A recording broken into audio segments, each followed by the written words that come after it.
Donald Trump announced today that Benjamin Netanyahu has agreed to his 20-point peace plan in Gaza.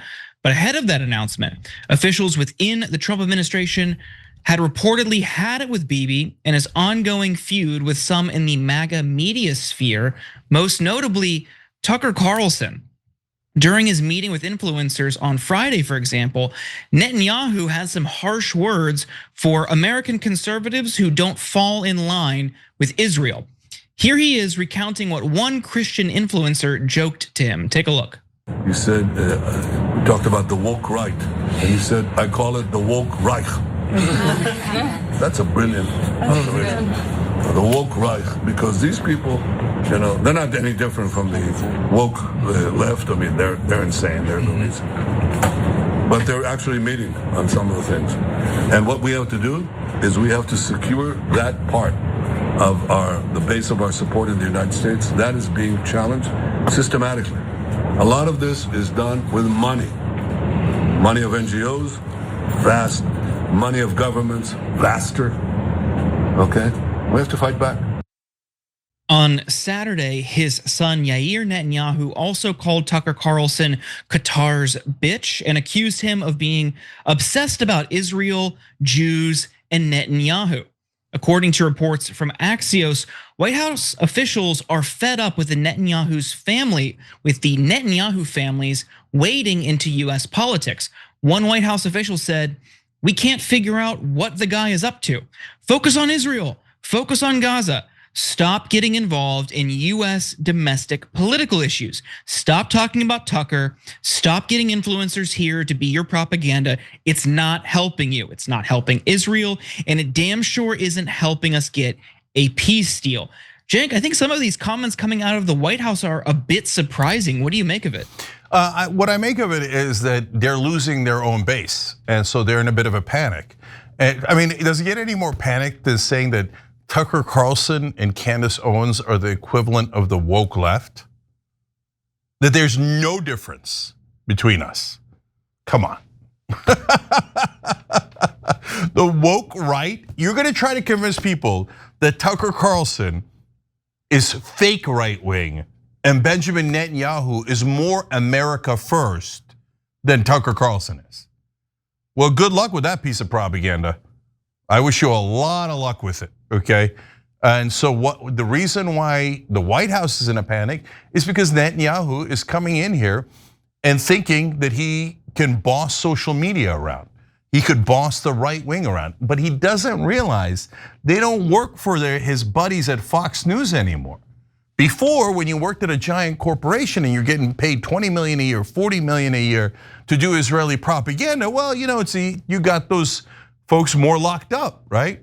Now they're online and they're getting their money from the actual subscribers and based on the size of their audience, and they're not beholden anymore to a multi-billion-dollar media corporation that is run usually by very pro-Israel executives or people that have nothing to do with Israel but are scared to death that if they criticize Israel an inch, they'll be fired and their lives will be ruined, and they'll be labeled hateful and shunned by the rest of the establishment, etc. So, and if you think there's no pro-Israel executives, we just showed you Larry Ellison, who runs Oracle, is now going to buy CBS, Paramount, maybe CNN, TikTok, etc. It's an enormous pro-Israel zealot who contributes to the IDF as charity. Like, it's unbelievable. So that's the situation at hand, and that's why he's losing that PR battle to Tucker Carlson. Look, this is happening everywhere. We asked you guys, who do you trust more? And so Bibi or Tucker, okay? And the idea that Americans on the left or the right are going to trust the leader of a foreign government over someone, whether you agree or disagree, clearly cares about America, right? I mean, there's a lot we disagree with Tucker on, but idea that Netanyahu is more pro-America. Oh, he doesn't care about Israel at all. I mean, he's the prime minister of Israel, but he's not concerned about them. No, he's really worried about doing the right thing for Americans.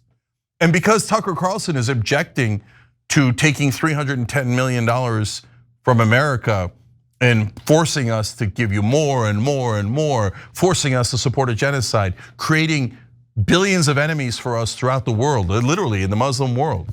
Because he objects to that, he's the woke right, and that you should ignore him and trust the Israeli propagandist.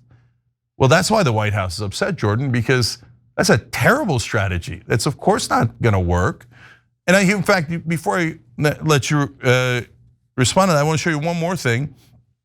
So we asked our folks on the website, that was an easy one, basically 95-5 saying, I mean these are left-wingers going, no, I trust Tucker Carlson more, but because why? Because we put him up against Netanyahu, right?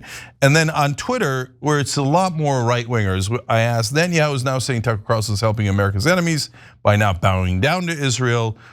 So who is more America first? That one was 91-9, Tucker Carlson.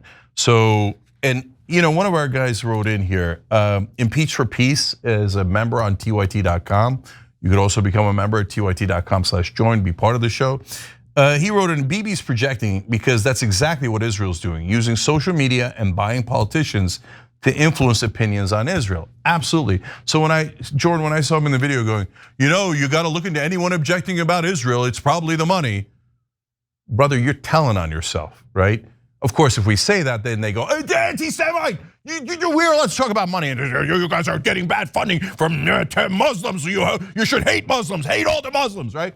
But you go, hey, it looks like you're getting money from Israeli zealots. They go, anti-Semite, cancel him. No one's allowed to disagree with Israel, right? Yeah, we're all sick of that crap, Jordan. Yeah, I think what this reflects in part is that the people making these claims, of course, have an incentive to smear their critics, but also the people who believe it and the people who parrot it in the right-wing media who are still aligned to Israel, or even just the broader Western press. Don't talk to regular people. People in Washington, don't talk to the average person. I know you have, I know many people watching this, I have myself, have had many surprising, but I think good conversations over the past, especially year or so, with people who are now sympathetic to the Palestinian cause because it is undeniable what Israel is doing. Many conversations that I never thought I would have with people that I never thought I would have them with, who are now turning on Israel because it's undeniable. And instead of recognizing that and acting on it and responding to the shift in public opinion in the United States, Western leaders, politicians, the media, and Netanyahu, nope, we can't acknowledge it, we can't change course. The problem is TikTok. The problem is the vehicle, one of the vehicles that people are seeing the realities and the horrors on the ground. We can't let them see it. We have to keep them from the truth. And to do that, we're gonna allow right-wing billionaires and Israel-allied billionaires to control this social media app and prevent them from seeing the truth. It is Orwellian. They are trying to pull the wool over people's eyes in furtherance of a genocide. And people really need to sit with that.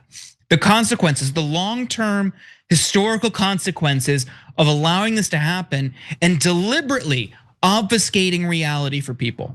Yep, but don't worry, if you say things that are true, you'll be called an anti-Semite and your life, they will try to ruin your life.